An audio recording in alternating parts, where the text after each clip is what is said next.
Hello students, अभी हम लोग इलेक्ट्रोस्टैटिक्स चैप्टर की शुरुआत कर रहे हैं और इसके अंदर सबसे पहला टॉपिक है इलेक्ट्रिक चार्ज, जिसको आज हम पढ़ने वाले हैं। ठीक है, ऐसा नहीं है कि आप इसको पहली बार पढ़ रहे हो। आपने इसको अपने स्कूल के टाइम में यानी कि क्लास 8, 9th या फिर 10th में जरूर आपने इसको पढ़ा होगा। साथ ही आपने इस पे बहुत सारे एक्सपेरिमेंट्स किए होंगे, बड़े मजेदार इसके एक्सपेरिमेंट्स होते हैं। इसमें एक बड़ा पॉपुलर सा एक्सपेरिमेंट है जिसमें एक कॉम्ब होता है और उसको आप ड्राई हेयर में रब करते हो।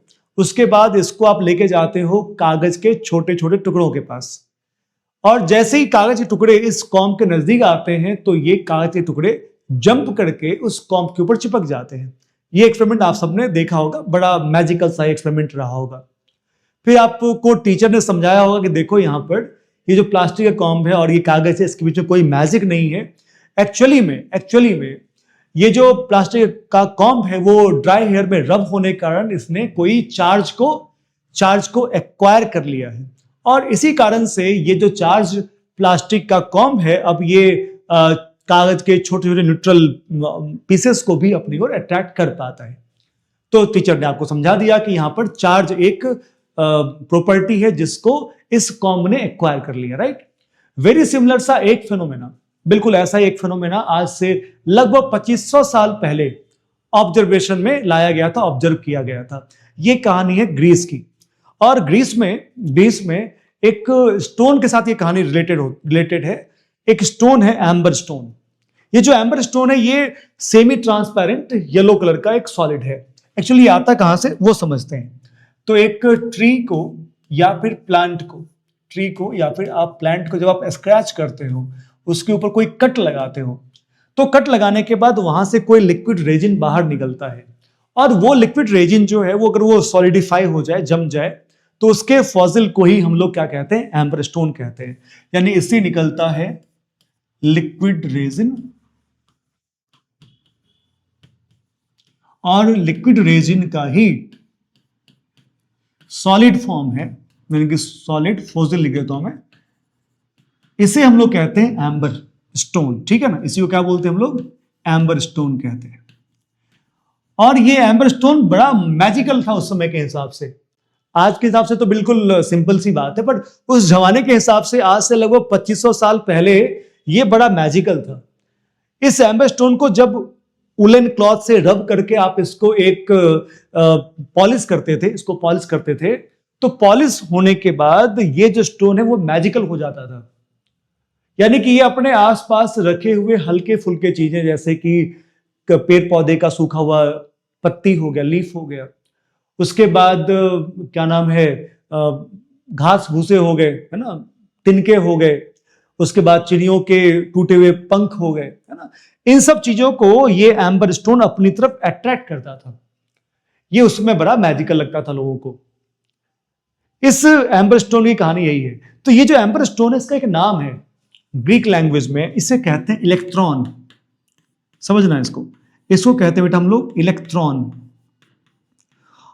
और अगर आप ध्यान से सुनोगे तो ये इलेक्ट्रॉन बहुत हद तक इलेक्ट्रॉन से मिलता जुलता नाम है।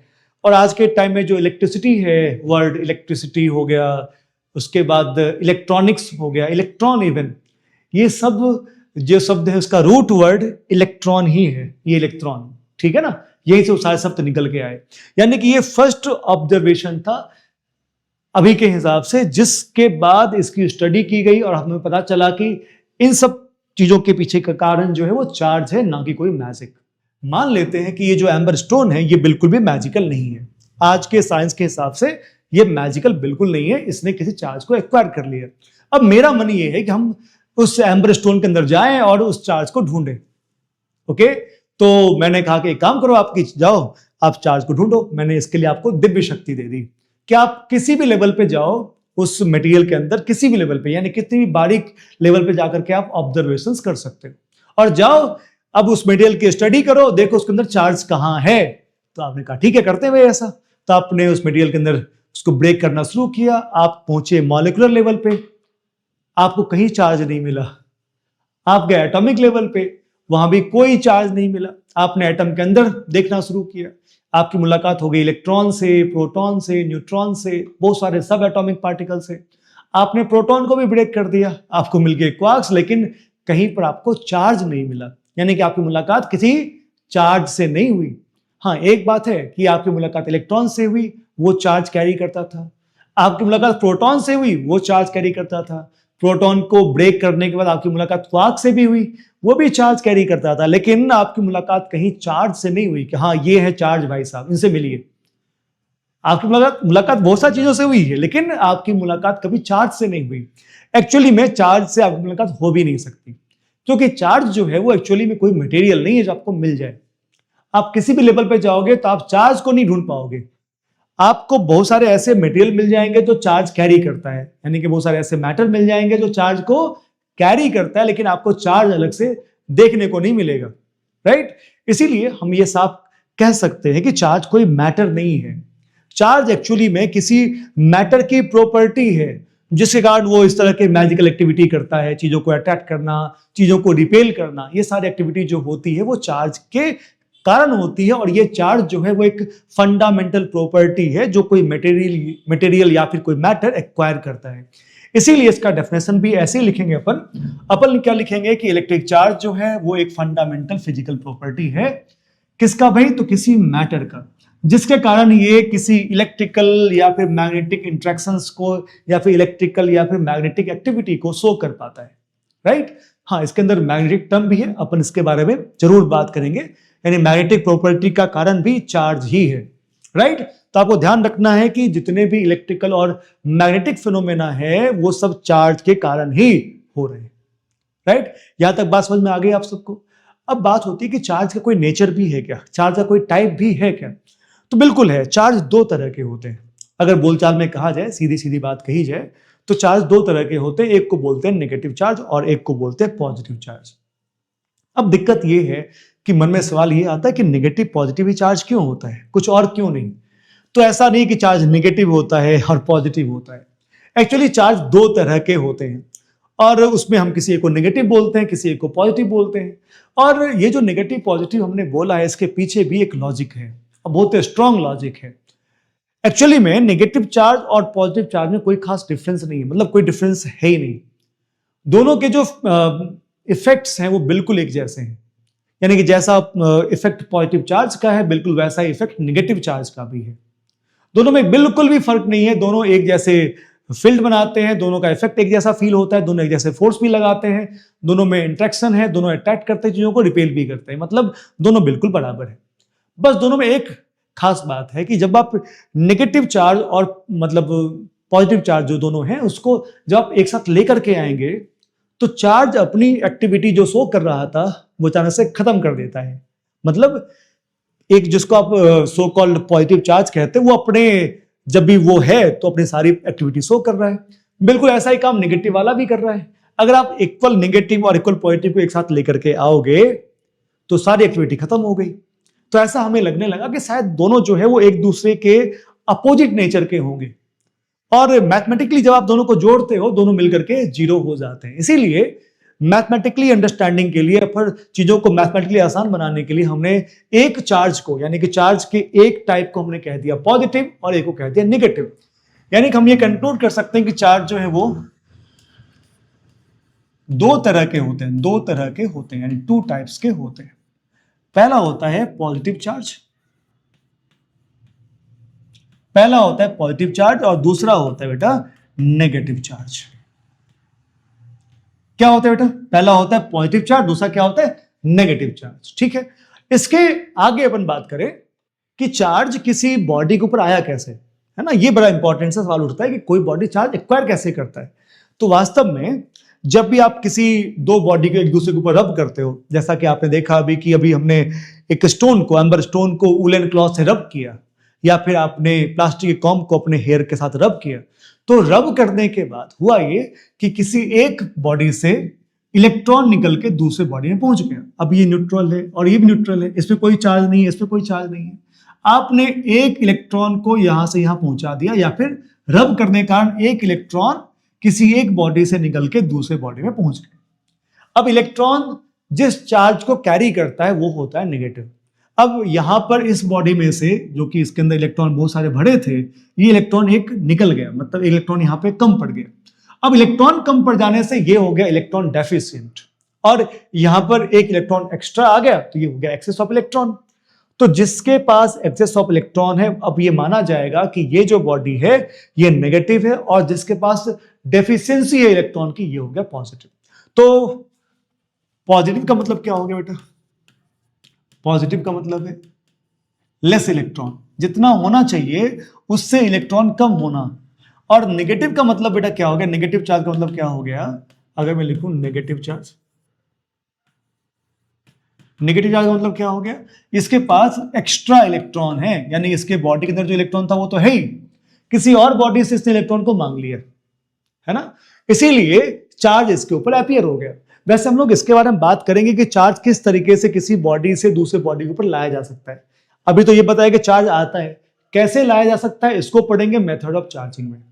अभी तो फिलहाल बस ये बात करें कि चार्ज होता क्या है भाई, चार्ज होता क्या है, इसका डेफिनेशन, कितने तरह के होते हैं, कैसे कोई बॉडी चार्ज एक्वायर करता है। मतलब किसी बॉडी के अंदर अगर नंबर ऑफ इलेक्ट्रॉन्स को अल्टर किया जाए तो बॉडी चार्ज्ड है। अगर किसी बॉडी के अंदर नेचुरली जितने इलेक्ट्रॉन होने चाहिए थे उतने ही इलेक्ट्रॉन है, मतलब वो बॉडी अभी चार्ज नहीं है, उसके अंदर इलेक्ट्रॉन्स और प्रोटॉन्स बराबर है ना। मैं आपको एग्जांपल से समझाता हूं, समझो क्या। मान लेते हैं हमारे पास एक सोडियम एटम है, ठीक है ना। अब सोडियम एटम का एटॉमिक नंबर होता है 11। इसका मतलब ये हो गया कि सोडियम के पास 11 इलेक्ट्रॉन भी हैं और 11 प्रोटॉन भी हैं। तो सोडियम का एटॉमिक नंबर होता है 11, और इसी कारण यहां लिख सकते हैं बेटा यहां पर कि इसके पास नंबर ऑफ इलेक्ट्रॉन्स है 11 और नंबर ऑफ प्रोटॉन्स बेटा कितना है, ये भी है 11। और इन सब कारणों से ये कुछ चार्ज भी एक्वायर करेगा, और ये जो चार्ज एक्वायर करेगा इसको अगर देखें तो इलेक्ट्रॉन के कारण इसके अंदर चार्ज होगा -11e, क्योंकि इलेक्ट्रॉन नेगेटिव चार्ज कैरी करता है और प्रोटॉन जो है ये पॉजिटिव चार्ज कैरी करता है, इसी कारण से इसको लिख दिया मैंने +11e। और ऐसा करने पर जो टोटल चार्ज है यानी कि नेट चार्ज है किसी सोडियम एटम पे, ये कितना हो जाएगा? 0। तो सोडियम एटम अभी कोई इलेक्ट्रॉन का लेन देन किया नहीं, तो ये अभी न्यूट्रल है। मतलब कोई भी एटम जब तक इलेक्ट्रॉन कहीं से बाहर से लेना या किसी को ना दे तब तक ये इलेक्ट्रिकली न्यूट्रल है। तो याद रखना कि कोई भी एटम इलेक्ट्रिकली न्यूट्रल ही होता है। मैं लिख देता हूं, एटम्स आर इलेक्ट्रिकली न्यूट्रल, है कि नहीं है? इलेक्ट्रिकली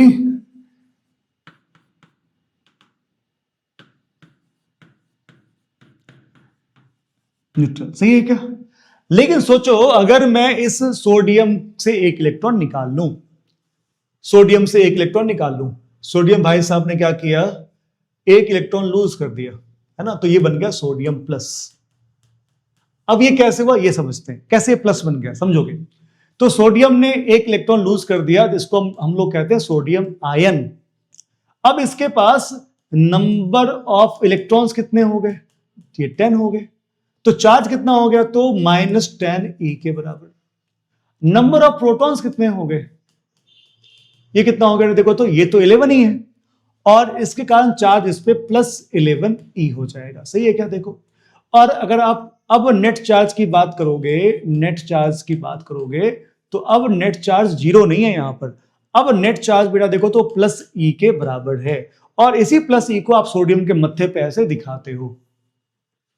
आया समझ में कि नहीं आया? तो जैसे ही आप नंबर ऑफ इलेक्ट्रॉन को अल्टर करते हो किसी भी न्यूट्रल एटम में, आप जैसे नंबर ऑफ इलेक्ट्रॉन को अल्टर करते हो तो इलेक्ट्रॉन या तो बढ़ जाता है या फिर घट जाता है।